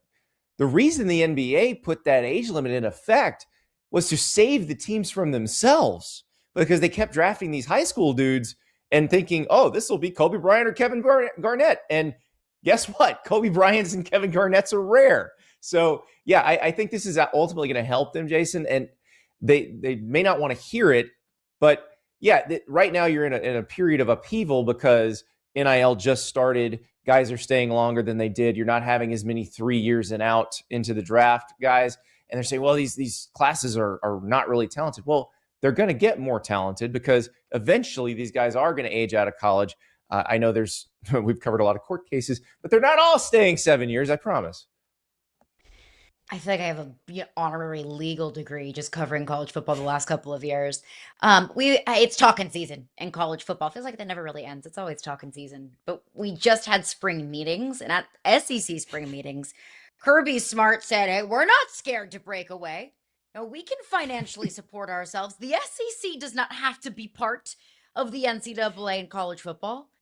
Is that a reality? It's something they're talking about, but I don't think it's much of a reality because if you don't play against the other leagues, and specifically you don't play against the Big Ten, your TV valuation goes down, and they don't really want that. So you can say you're the best all you want. You haven't had a team in the national title game in 3 years. You're going to have to go beat some of those teams in the playoff. Maybe win a national title. Maybe you could say that if you win 2 or 3 national titles in a row like the Big Ten has. But the fact of the matter is there's no league that could just be on its own and then dominate the other ones. The SEC is the closest to it. They get the best TV ratings. They're probably worth the most on TV, even though the Big Ten makes more on TV right now. But the SEC probably delivers more on its TV deal than the Big Ten does at the moment. Still, you're better off with a national blanket covering everything where you can say this team from my league that won the national title is the best team, not having an end of season SEC tournament and declaring the winner of that the national champion. It's an AFL NFL kind of thing. Eventually it all comes together again anyway. So it's it's a piece of rhetoric that they're using right now to try to get what they want. But the fact of the matter is, you at least need the SEC and the Big Ten playing each other. I mean, be careful what you wish for is one of these messages, right? Because not that long ago, I heard the SEC and Big Ten say, we need national legislation to save college football. Then we got a bill that was proposed to Protect College Sports Act. And now we have a joint statement from the SEC and Big Ten saying, wait, we do not support this. We need national legislation, but not this. What do we make of it? Well, you know, I actually brought this up to Greg Sankey at the meetings last week, and he knew exactly which quote I was referencing. There's a quote from Ronald Reagan. The 9 most terrifying words in the English language are, "I'm from the government, I'm here to help." When you ask the government for help, you might not like what you get. You should probably solve your problems on your own rather than begging the government to do that. Because here's the thing, the SEC and the Big Ten paid millions of dollars to lobby all these guys to get the congressional solution they wanted. There's a congressional solution on the table now, but it isn't the one they wanted. And so they're throwing a fit because they're like, hey, you didn't listen to our lobbyists and do it exactly the way we wanted to, so now we don't want it. Because guess what? Everybody else has lobbyists too, and all politics are local. So this bill was written by Ted Cruz, who's a Republican senator from Texas, and Maria Cantwell, who's a Democratic senator from Washington. So Ted Cruz represents Texas and Texas A&M. Guess who else he also represents? Texas Tech, Baylor, SMU, TCU. Guess who else Maria Cantwell represents besides the University of Washington? Washington State, which got royally screwed by conference realignment. So those people have to answer to those rather large constituencies in their voting, in their electorate. So they have to be very careful how they thread this needle here. This bill definitely favors the Texas Techs of the world and the Washington States of the world, does not favor the Big Ten and the SEC schools. And that's why the Big Ten and the SEC schools don't want it. Now, I think that'll probably keep it from passing. Probably wasn't going to pass anyway. It was always a long shot. But I find it absolutely hysterical that the SEC and the Big Ten wasted so much money lobbying when they could have just been trying to solve their problems themselves. Here's my issue, not just with the Protect College Sports Act, but just congressional intervention in general. All of these college coaches are saying, we need rules. Well, we had rules for hundreds of years, but you didn't follow them. So let's say the Protect College Sports Act now, gets enacted, gets put into Congress. How do we know that all of these college football coaches aren't just going to break those rules the same way they've been doing it since the beginning of time? Well, they are. If you ain't cheating, you ain't trying. But that's not why they don't have the rules anymore. They don't have the rules anymore because the rules violated federal law. The rules were illegal. So that's why they don't have those rules anymore. They could try to create rules in a way that is actually legal, which is something the SEC is starting to warm to. And 4 years ago, if you'd brought up the idea of collective bargaining with college athletes, the athletic directors and presidents in the SEC or the Big Ten would have said, absolutely not. There's no way. We'll never let that happen. The SEC presidents got a presentation on what collective bargaining would look like last week at their meeting. That's the way it's headed. And guess what? If you have a CBA, you can make all the rules you want because the players agreed to them, management agreed to them, and if somebody sues over it, a judge is going to go, well, you agreed to it. This way, you don't have to deal with the lawsuits where a judge goes, hey, you competitors acted as a cartel and price fixed an entire labor market, and that's illegal. And that's what keeps happening because they keep banging their head against the same concrete wall over and over, expecting a different result.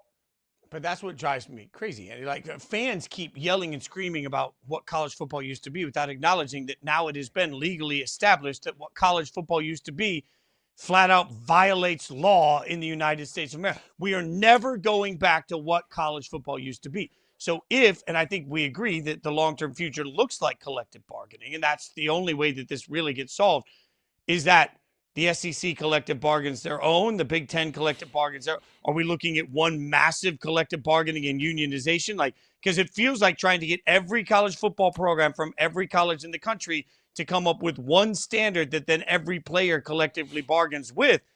We're talking about a decades-long legal battle. Well, you're also talking about just football. We don't even know if they do it with just football. Would they do it with all the sports? Would they do it with just the revenue sports? That's the question. I think the solution is you split it up by sport. I think you make the players employees of the conferences. And guess what?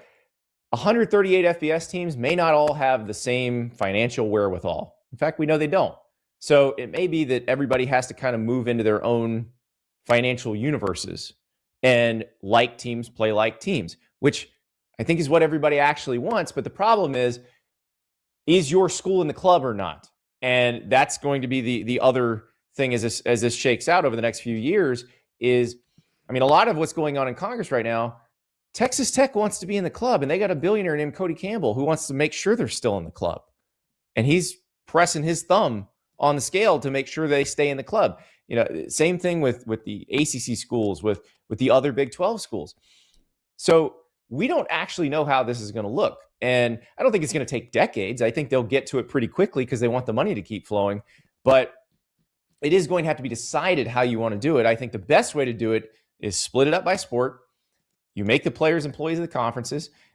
You can have CBAs individually within the conferences, or you can decide the conferences want to get together and have one organization.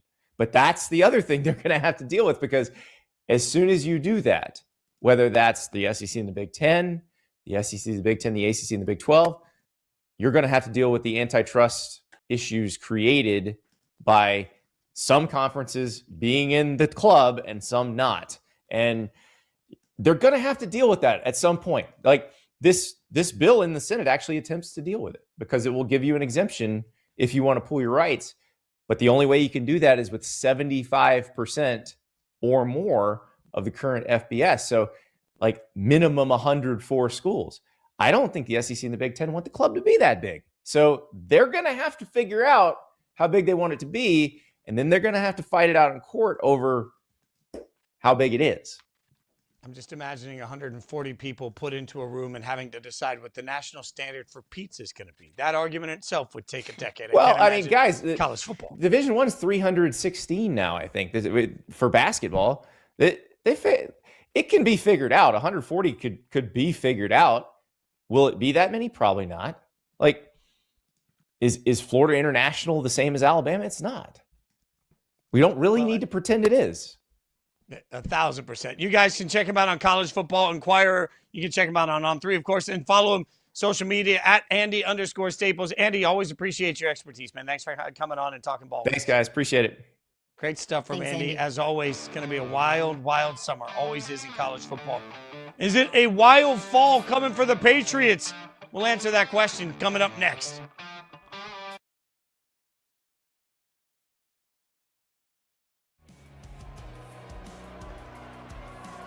There's the toss to Kerrigan. He is destroyed at the 2-yard line. Yeah, and a great effort by Carson Taylor, defensive end. He makes Kerrigan really have to get wide here, and then good pursuit by the rest of the defense. Arizona down by 3. Snap to Myler. There's the give to Clark. Open space, hurdles a defender, and he's tackled at the 17. I loved Acuff all year. I mean, what an amazing college player. Oh, yeah. It's just his prototype in the NBA concerns me. But Acuff to me is the one that says, you know, is he as good as Trae Young offensively? Probably not. Is he as bad defensively as Trae Young? Probably. And you hope not. You know, there's a question about how playable Trae Young is, even with the skill set that he has. What's the difference between your show and their show? I'm going to say we have the superior talkers because I'm on the show, and nobody's a better talker than me in all of professional wrestling, and that's just a fact. We just feel really special, and we feel very distinct. And I think the biggest reason why, more than anything else, is because when I'm watching All Elite Wrestling, I don't feel like I am watching somebody play a character. Pretty low scoring first half with 5:38. Going to send it deep. And Pooker Williams out of his own end zone. Out across the 10 with a seam. He's out of Williams there. on the run. Inside the 20, breaks the tackle of the kicker, but Sutherland got just enough to trip him up. Huge return down to the 13-yard line. And the guys are going to make fun of him because he got tackled by the kicker to stop him from scoring a touchdown. Holy smokes. Big news in the world of tennis. Yet another shocking upset from the French Open, a tournament that's been defined by premature exits. The world number one, Sabalenka, has now fallen. She's in the women's bracket quarterfinal. She looked strong against Diana Schneider early, but faltered as the match went on, leading to yet another massive upset at the French Open. Caroline, this thing just keeps shocking everybody at every turn. I mean, it feels like every single day in the French Open, if not multiple times a day, we get, here's this big name player, overwhelming favorite, number one to win it, who gets upset. And this, with Ariana Sabalenka, is just another example of that.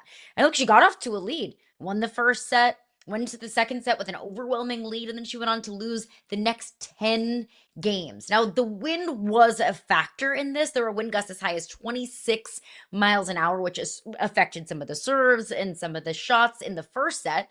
And Sabalenka was able to kind of overcome that. She adjusted to the weather. She had a 6-3 win in the first set, like I mentioned, but she eventually just fell victim to it, whether it was the weather, whether it was the wind, or whether it was just her own frustration. You know, obviously we've been on the show, so we haven't been able to actually watch, but by all research and by everyone that was there, it looked like Ariana Sabalenka was really frustrated after that first set. So maybe that was a factor in this as well. But a wild French Open here, Fitzy, and a wild win for Diana Schneider.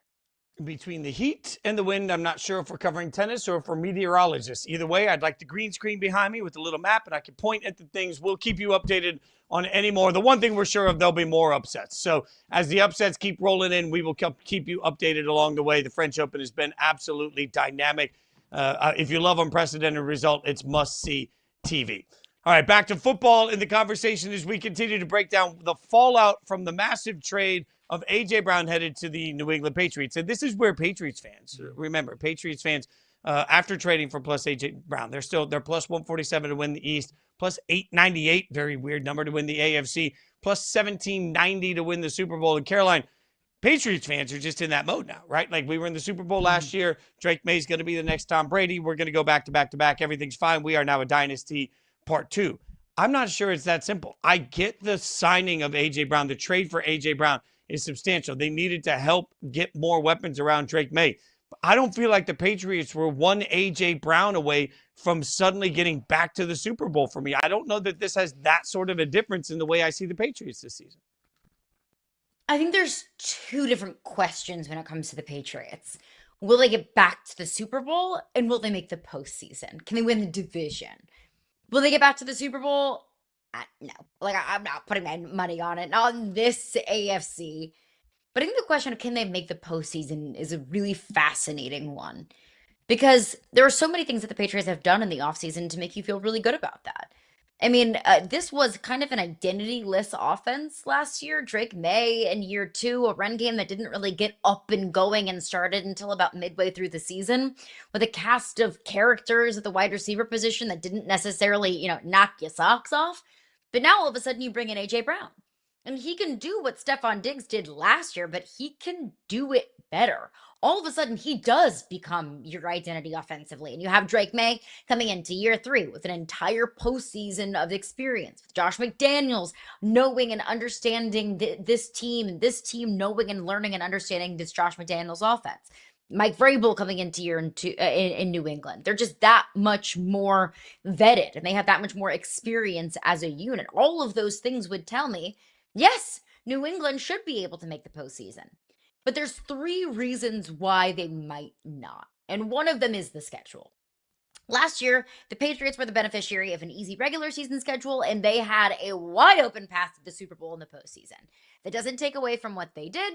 A lot of teams in the NFL had easy schedules last year, and they didn't get to the Super Bowl, and the Patriots did. So they get credit for that. But they had the third easiest schedule in the NFL last year. They have the sixth toughest one in the NFL this year. So just the schedule and the schedule luck doesn't fall their way this year. The second thing is the offensive line. I have a massive question mark about this Patriots offensive line. Will Campbell got cooked in the Super Bowl last year. Does he get better this year? Is he more consistently healthy this year? Elijah Vera Tucker has been consistently banged up really throughout the course of his career. Can he stay healthy? Then you look at Jared Wilson, their center, who's going into year 2. Your sophomore season is always a big question mark in the National Football League. So offensive line would be the big reason why I think the Patriots outside their schedule could take a step back. The other thing is something that you can't really put a number to. It's not qualitative. No, it's not quantitative. There you go. It is qualitative. It's a vibe and a feeling, and it comes from the football gods. The football gods giveth, and the football gods taketh away. Life in the National Football League is not that easy. Like, you don't make it to the Super Bowl with year 2 of a young quarterback and year 1 of your head coach and your offensive coordinator, with all of these brand new pieces, and then follow that up again with yet another postseason run. That's just not how the NFL works. The NFL gods giveth, and the NFL gods taketh away. Sometimes the pendulum just swings back. And that's not a football take. That's not X's and O's and analytics, but that's just me watching enough football to understand that sometimes the NFL gods smack you in the face. And we might see that from the Patriots this year. It's so interesting to me how to quantify a team that has not played a difficult schedule and goes into that Super Bowl, right? Like we talked about it last season. I know Patriots fans are exhausted with it. I don't think it has to be everything, but it has to be something, right? So you have to look at it realistically and say, okay, who did we play last year and what did it look like? And we all know the answer to that. Getting into the playoffs, were we a good football team or were we the right team at the right time against the right opponent? There are plenty of people that believe that if the Broncos would have had a healthy quarterback, they would have gone to the Super Bowl. We'd be talking much differently about the Patriots. I think also the way the Super Bowl went was a little bit of a reminder for everybody. It's like, wow, maybe this Patriots team's got a little ways to go, right? So then you got to ask yourself, was the Patriots team as constructed last year one A.J. Brown away from just running it back? I don't think so. Just like Washington a couple of years ago had to admit, and people did within the organization tell people behind the scenes, they realized that in Jaden Daniels' first year, they were a massive step ahead of where they thought they were going to be. They needed a little bit of luck, and they needed to get the roster better. Well, that didn't happen last year. So suddenly the Washington Commanders took a big step back. I think the Patriots are a hell of a lot closer to Washington than they are to building a new dynasty. A.J. Brown helps, but he's not the only thing. And then you mentioned the schedule. I think it's worth noting. They take on the NFC North, who earlier in this show we talked about between the Bears and between the Lions, who I think are going to take a massive rebound. Then they do have the Vikings, however you feel about the Vikings, and a Packers team that's really good. That's a gauntlet of games. That's an absolute gauntlet that they're going to have to go through. They're going to have to go through the AFC West. Even if you believe that the Raiders suck, we all know they do, you're still going to have to go through 3 other playoff caliber teams. And playoffs become a big part of this conversation because of the Buffalo Bills. If the question is, can the Patriots make the playoffs, then what you really have to do, I think, is look at the entirety of the AFC and say, of the non-division favorites, I still believe the Bills are the favorite in the AFC East. So my real question here is, with 3 wild card spots, will one of them go to New England? Now, that depends. How do you feel about the AFC West? How do you feel about the Chiefs? Are they going to have a big bounce forward? I trust the Chiefs more to bounce up than I do for the Patriots to stay where they were. So if I'm looking around the rest of the AFC and I'm asking, okay, well, Houston and Jacksonville, they both, if either of them continue momentum, because remember, we're giving benefit of the doubt to the Patriots, so we got to give it universally to everybody. If we're going to do that, do I believe that the Jags or the Texans, if everything breaks right, aren't better than the Patriots? No, I think one of those teams will absolutely make the playoffs over them. Do I believe the AFC West is going to be left behind by the Patriots?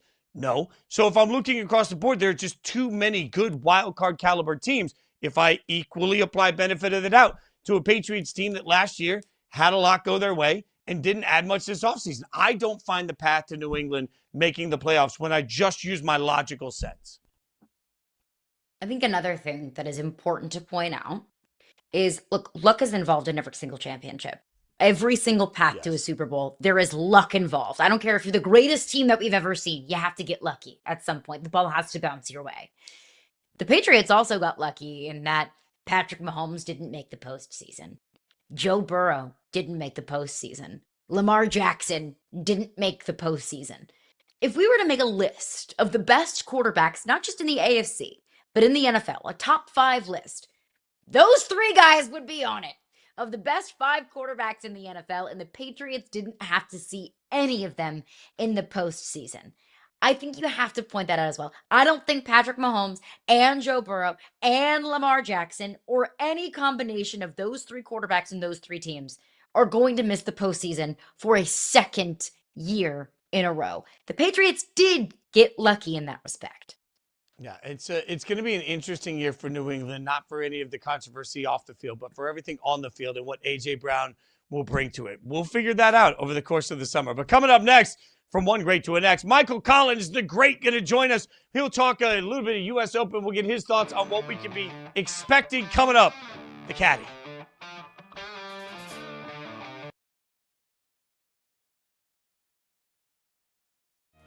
Going to go to the bench here at quarterback after 4 interceptions by Rubinu. This is Donovan Porchery. Played for Duke City last year, and he flips it out. Jefferson all the way to the end zone for the touchdown.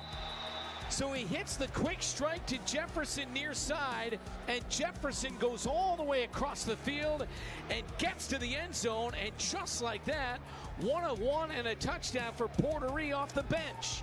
9th receiving touchdown of the year for Jefferson. I mean, yeah, everyone loves to bring up all the pressure and tell me about the pressure. And I'm used to it. I've lived like this for quite some time now. For me, I just try to do my best to live in the moment. I wouldn't trade what I do for the world. So this is exactly where I want to be. And I just try to take it head on and enjoy every experience. I got a wonderful team and family behind me. And that's all that really matters.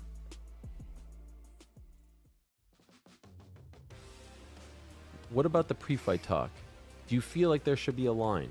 I mean, can we look at it like comedy?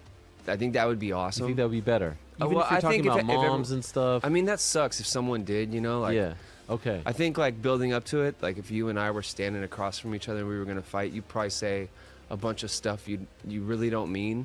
You kind of let it go after 5 rounds in a ring with someone. Orlando, 1 timeout left, but the game comes down to this right here. 4 feet away from the goal line in the win. It's DeLorme to throw, near side, pass caught over the wall. That's a touchdown. He caught it over the wall. Touchdown from Touchdown, Orlando. A walk-off win. As dramatic of a finish as you will ever find, and a walk-off for the Pirates. Wow, what a finish in Orlando.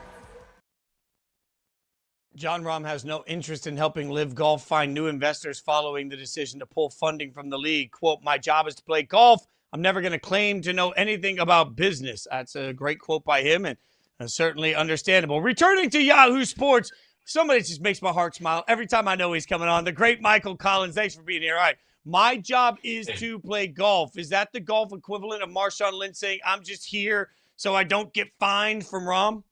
No. No one, listen, let me ask you something. If you were going to do some investing and go into the stock market, are you going to be like, man, I better call Jon Rahm, Scotty Scheffler, and Rory McIlroy? Or are you going to be like, I better call like Bear Stearns, like I better call an investment. Why in the world? It's the whole Charles Barkley, I am not a role model. So to think that like people are going, you know, if you're going to be looking for investments, you should go to the guys that are actually playing the game. You know what the NFL doesn't do? The NFL doesn't ask their players to help them find sponsors. So why in the world would you go, yeah, you know, it'd be a good idea. We should get these dudes to help us. For what? How are they going to help? Don't you have people who are also getting checks that their title is, I don't know, investment finder, media relations guy? Would you ask the media relations people, hey, you know what you should do? You're teeing it up at 11:45. Huh? I don't think you want to see that. I don't think people want to see that. All fair, very fair point. But to move it to the green, we are just 2 weeks away from the U.S. Open at Shinnecock. Speaking of Jon Rahm, he is one of the live golfers who will be participating. Bryson DeChambeau will be there as well. Are those the only 2 live golfers that you think have any chance at the U.S. Open? No, I think you should throw at least one more guy in there, maybe 2. everyone always forgets about Patrick Reed when it comes to major championships. And he plays pretty good in major championships, even though he hasn't won. He's tried to put himself in contention a couple of times, especially at the Masters. But also a guy like Joaquin Niemann, who, he plays great in spurts, and it seems like he's going through a good playing spurt right now. A guy like Tyrrell Hatton also is the guy that you would think should be in the mix at somewhere like the U.S. Open. If you remember last year, he had a chance to win the U.S. Open coming down the stretch as well. I think he kind of missed it on the 17th and 18th, where J.J. Spawn took it. But Tyrrell Hatton, again, another guy, because these guys are on LIV, a lot of these names, other than John Rahm and Bryson DeChambeau, we kind of forget, oh, yeah, those guys, I forgot, they're over at LIV too. But I think there are a few players on LIV that do end up showing up well at major championships, but because we don't see them nearly as much or hear their names nearly as much, then it's easy to lose them in the mix. But I think those names are pretty solid going into the U.S. Open. Patrick Reed, Tyrrell Hatton, Joaquin Niemann, those are some guys that too maybe keep a heads up for. I don't know, Dustin Johnson, Brooks Koepka, or Brooks now is on the PGA Tour, and so we're going to see and hear a lot more from him, and he's been trending in the right direction as well. Michael, I love your love for golf. So I just want to I'm going to imagine a scenario here, right? Like, it's the first day of the U.S. Open. I walk into the clubhouse. I get a tiny espresso drink of some sort, and I'm sit down next to Michael Collins, and I pop my feet up, and I say, what's the thing? What's the thing that has you so excited about this U.S. Open that I have got to check it out? What excites you about this tournament? Number one, I'm going to look at you and be like, bro, you only got an espresso for yourself? That is very selfish. I thought we were friends. Why would you do that? That's fair. You know what I mean? You don't think I love coffee, but I got a t-shirt that says put my coffee down in front of me and back away slowly, like coffee or die. So I want some of that coffee too. When it comes to Shinnecock, it's simple as this. What are these greens going to be like?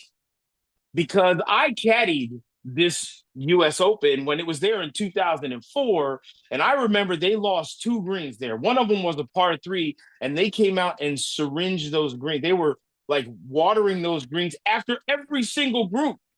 So after what we saw at the PGA Championship earlier this year, I am so excited and a little bit nervous to see how the USGA sets this golf course up, because they have been in the past at courses like this known to go a little too far, because they have had an edict of they want the winning score to be as close to par as humanly possible.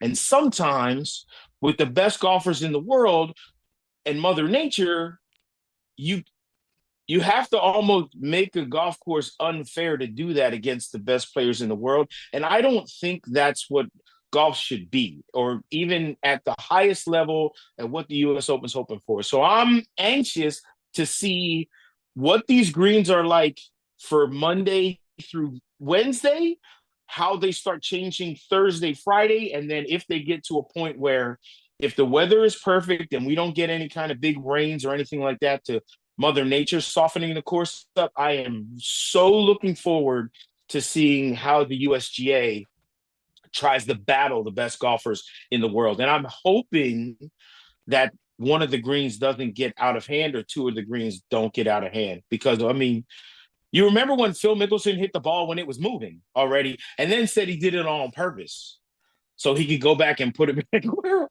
where it was. So, yeah. And the number 2 thing that I'm also looking forward to, how quickly we forget the bad behavior at the Ryder Cup by our own people, which, as the Philadelphia guy, thank you, New York, for taking us off the hook. You know what I mean? For me, mean fans in Philly. Not anymore. You got the title, New York. Here's the belt. Congratulations. So I'm looking forward also, not necessarily looking forward, I'm anxious to see the difference in behavior from the Ryder Cup to now a U.S. Open in New York, and how they treat some of the European players that are playing in this U.S. Open, especially Rory McIlroy. Ooh. So we like to do a thing on this show, Michael, called Monday Headlines Today, where we try and predict what happens in the weekend of sports. So if I sell you this headline, let me know if you're buying it or not. All right. Headline is Okay. Scotty Scheffler completes career Grand Slam at the US Open. What say you? Can I go halvesies? No. So I can't just like, if I got a $50 investment, I gotta put all 50 on it. I can't All go or nothing. 25 in, 25 out. You buy the paper. Not around here, partner. Boy.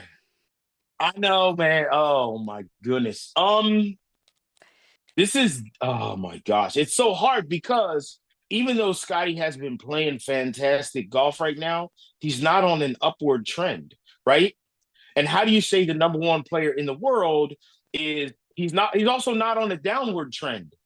So it's like, is third and fourth place, are those finishes where you're like, oh, it was terrible? No, it wasn't terrible. It just isn't a win. And this is how two things. One, golf is cyclical like that. It's very, and we've seen it in the past. Scotty's going on a long run where he looked unbeatable. And now he's going to like, he looks a little bit not beatable, but he's not winning like he was. And other guys are starting to step up. And if you remember, like in 2015, didn't everybody say Jordan Spieth was never going to lose again? Remember, he started losing. Remember, Jason Day went on the run. Remember, Dustin Johnson went on the run. Rory's going on a run. All of these top name guys have gone on runs. And so, oh man, I don't not like going against Scotty Scheffler because he's Scotty Scheffler, but I am going to say that I am not buying that headline. Okay, so we are also in a world where Phil Mickelson's chance at this is probably gone, right? So what is all of this like? What is actually winning this Grand Slam career? Like, because these are obviously great golfers. What kind of context does it put around the Grand Slam? It's historic. It's historic. If you remember, like Jordan Spieth had a chance to complete the career Grand Slam at the PGA Championship, and he'll have another opportunity to do that again. Now, Scotty is definitely a different animal, so you would think it might be easier is a bad word, but it might be more feasible for him to get it done quicker than what. Just remember how long it took Rory. That was the Masters, and that's the one where you can almost hit it all over the place. Your putter just needs to be really hot, and do you remember how Rory, what it took for him, and then the absolute guttural scream that came after the fact when he fell down, like it was on the green, it took a playoff. So as amazing as greatest Scotty Scheffler is, and he is right now the greatest compartmentalizer of life and golf in the world right now, is when it comes to golf. But that's still going to be someone.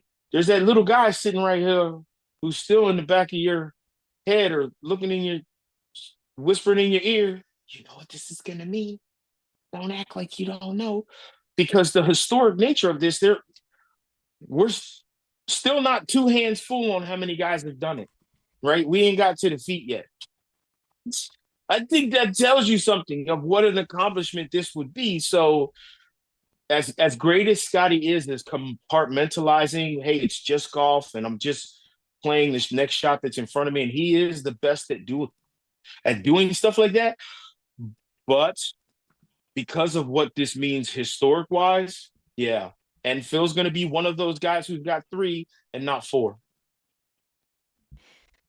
Season 2 of Caddy and the Kid is here. Congratulations on another season. Thank you. What do you and Ken Griffey Jr. have up your sleeve for this year?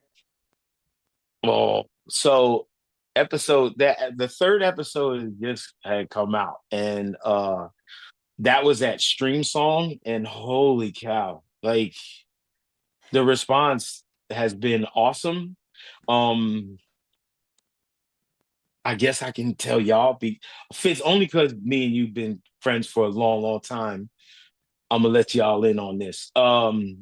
Episode 4 is based around the World Cup. episode 4 is based around the World Cup, and me and Ken go to Seattle.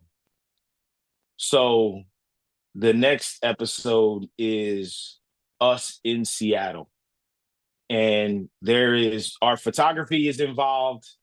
So, and we do some stuff with both the Seattle Reign, the women's team, and the Seattle Sounders, the men's team as well. We play 2 pretty amazing golf courses, and we're bouncing off the walls, excited about this. The show won an award, and we're going to France in a couple of weeks to speak at where they do the Cannes Film Festival. They do this thing called Cannes Lions, and so we're going to get to be on a panel and speak there and get this award and hang in the south of France for a couple of days. Oh no, don't twist my arm. There you go, stuff.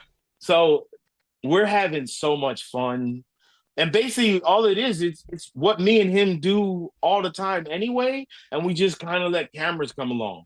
So we talk a lot of smack. We go on bucket list golf trips and then have other athletes and celebrities come along for the ride with us. And so the episode that's out now is wow. And I can't wait for the 4th one to come out a little bit later too.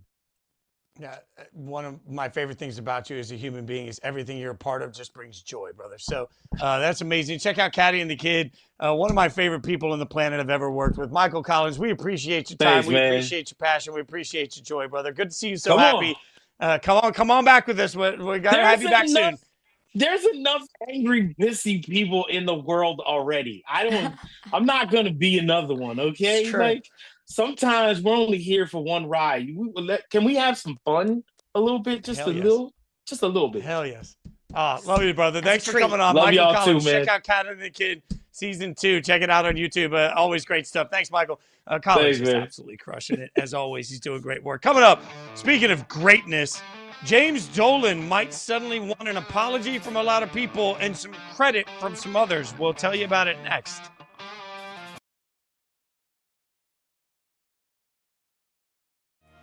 Going to go to the bench here at quarterback after 4 interceptions by Rubinu. This is Donovan Porchery. Played for Duke City last year, and he flips it out. Jefferson all the way to the end zone for the touchdown. So he hits the quick strike to Jefferson near side, and Jefferson goes all the way across the field and gets to the end zone, and just like that, 1-of-1 and a touchdown for Porchery off the bench. 9th receiving touchdown of the year for Jefferson. I mean, yeah, everyone loves to bring up all the pressure and tell me about the pressure. And I'm used to it. I've lived like this for quite some time now. For me, I just try to do my best to live in the moment. I wouldn't trade what I do for the world. So this is exactly where I want to be. And I just try to take it head on and enjoy every experience. I got a wonderful team and family behind me. And that's all that really matters.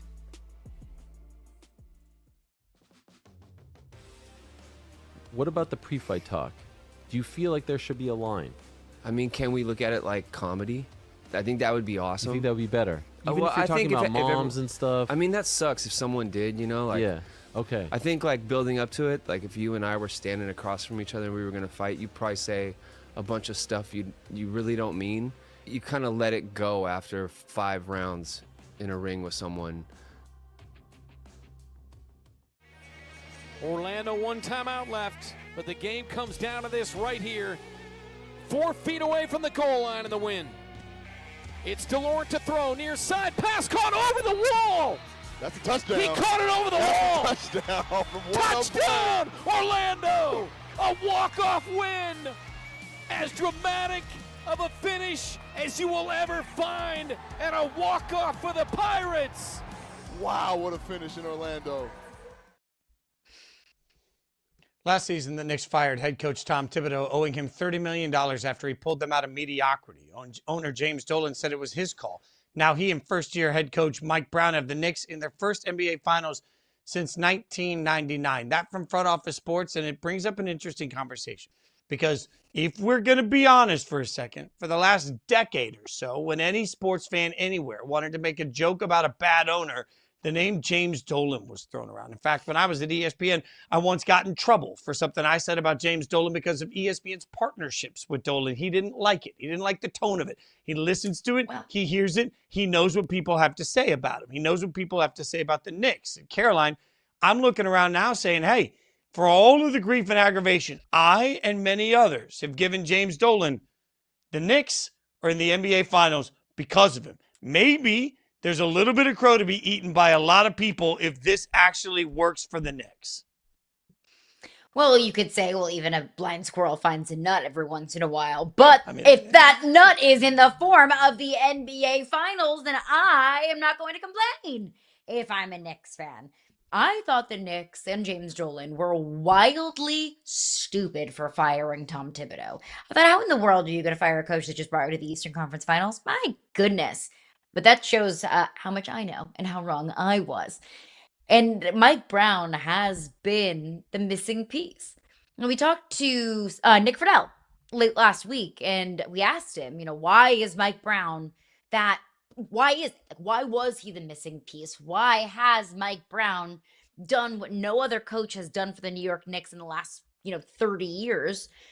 And Nick Friedel said, well, it's because his personality. It's because he knew what these individual players needed. He was able to instill such a selfless culture into this team that Mikal Bridges was able to admit under the tutelage of Mike Brown, like, look, I've been way too selfish and I need to step back a little bit and I need to let some of my other teammates shine. That Mike Brown has been the secret sauce for a team that probably had a championship window last year, but fell short of that championship window, fell short of those championship expectations. Mike Brown is what this team needed. So yes, I will eat all of the crow. I will acknowledge where I was flat out wrong. And if Mike Brown is able to win a championship this year, I think that changes absolutely everything. It changes everything just getting to an NBA Finals. Having the opportunity to compete for a championship changes the narrative about everything. But winning one, there's no pushback. There's no other side to pushing back against Mike Brown when you win a championship. That changes your legacy. That changes the course of history. It changes the way that people view you and your team and your resume. And I know Mike Brown has 4 rings. I know. But winning a championship as an assistant is way different than winning a championship as a head coach. And dare I say, it's way different doing it for the New York Knicks than it is maybe any other team in the NBA. I'm looking now at articles that were written when Mike Brown was hired or early in the season for the Knicks. You've got the New York Post, you've got Defector, you've got daily Knicks blogs, you've got Facebook pages, you've got Sports Illustrated, you've even got Reddit, where all NBA fans love to flock to. The Reddit page for the New York Knicks. Mike Brown just set the Knicks back years. Nobody's safe now. It's a full-blown organizational collapse, and it starts with Mike Brown. I want to remind people that when Mike Brown was hired, wasn't universally praised. In fact, the times that it feels like James Dolan has done what many consider to be the right thing, hiring Phil Jackson. When he was hired, it was like, oh, Dolan's bringing in a legend. And then we turn around a couple years later. It's like, what a stupid move bringing in Phil Jackson. Like, everything that James Dolan has done has turned out to be just wrong enough to piss off the fan base and the media. But Mike Brown, who had been fired from Sacramento, Mike Brown, who wasn't supposed to be the great hire, Mike Brown, who's leading to organizational collapse, according to their fans on Reddit, is the same Mike Brown that now sits in the NBA Finals. He's the same Mike Brown that was picked by James Dolan. It all comes back to the fact that, we talk all the time about ownership. What do you do when your favorite team has an incompetent owner? Is something we've talked about on this show. Well, I'll use an NFL parallel. Remember, the Houston Texans were supposed to be a disaster of a franchise that no minority head coach would ever want to work with and no player would ever want to play for, because all they did was fire every coach after 1 year, and they were a dumpster fire of an organization until they got the right coach at quarterback, and now they're in the playoffs every year. James Dolan is supposed to be one of the worst owners in sports because he meddles and he spends money on the wrong things and he doesn't let the right people run basketball operations. Well, they're in the finals. We're talking about legacy so much. We're talking about what a finals win would mean for Jalen Brunson, what a finals win would mean for OG Anunoby, what a finals win would mean for Cat. That's a real conversation we're having on this show and every show we've been having for a week getting ready for the NBA Finals. But maybe we're missing the most important legacy piece of it. because you could be the most hated owner by your fans in sports for an entire generation. If you're the owner that brings New York their first championship in 50 years, all of it's erased. If you're the owner that brings the Larry O.B. to MSG, all of it's erased. If we want to talk about who's got the most on the line for the way they're perceived based on the result of this series, it's not a player. It's James Dolan. Because for all of the hate he's earned in the way that he's run this team for the last decade plus, none of it matters. Absolutely none of it matters if he's standing there when the Larry O'Brien is presented and the New York Knicks win the championship. Caroline, James Dolan has the opportunity to completely be reborn in the image based on the outcome in this series. That's the power of a championship. And it can't be understated. And I want to remember this whenever we're having conversations about Giannis or Jokic. And we say, oh, they only have one. Well, one is really all you need to completely change your legacy. And of course, winning multiple cements your legacy even more. Winning 3, 4, 5 is going to put you up into rarefied air. We're going to start having GOAT conversations. Yes, that legacy is going to be remembered differently. But just winning one is really hard. Just ask Knick fans. Because there are a lot of Knick fans alive that have never seen one. A lot of them. A majority of Knick fans have never seen one. I have never seen one. I barely even remember the Knicks being in the NBA Finals to begin with. So I think that we all need to remember how difficult it is to win one and how much that changes your legacy and how you are viewed. The winning multiple is great, but getting through and winning one, I mean, that's going to change James Dolan's legacy. That's going to change Mike Brown's legacy. It's going to change Cat's legacy. It's going to change Jalen Brunson's legacy. Just winning one and winning one for the Knicks just hits different. That's the part that's stunning as you say it. We spend so much time saying, I can't believe Giannis only got one championship in Milwaukee. It's got to be he did it in Milwaukee portion of this. But now, think about it. If Jalen Brunson only wins one title, and it's this year with the New York Knicks, when he retires, the conversation won't be, oh, Brunson only won one. You can't get to. No, the conversation will be, oh, my God, Jalen Brunson led the Knicks to their first championship in 50 years. Like, I genuinely believe if the Knicks win this chip, Brunson is going to be anointed. He's going to be treated completely different for the rest of his life because he won a championship for the Knicks. Not the way, like, we could turn around with Denver and say, I mean, how many championships? Was it enough? Did they get enough out of Jokic? No matter how many championships LeBron wins, oh, yeah, but it's just stat compiling. Look at all the chips he lost. Like, so we're not going to do any of that. If Brunson wins one with the Knicks, he becomes anointed. Well, I mean, if Drake May wins one with the Patriots, that doesn't hit as hard as if Jared Goff wins one for the Detroit Lions. Because the Detroit Lions have never been to the Super Bowl versus Drake May is living in the shadow of Tom Brady, the greatest quarterback that we've ever seen play the game of football. So it's not just doing it, it's where you do it and for whom you do it. That matters. That's all comes back to the weight of this series that is there, the gift for some people you could call it, but the weight that comes with wearing the Knicks jerseys. Like, love or hate, there is going to be so much legacy on the line for the way that these players, coaches, and James Dolan are talked about for the next 20, 30, 40 years because of this series. It gets underway tonight. We'll be here right tomorrow at 9 a.m. to break it all down. She's Caroline Fenton. I'm Jason Fentz. Thanks for watching. Come back tomorrow.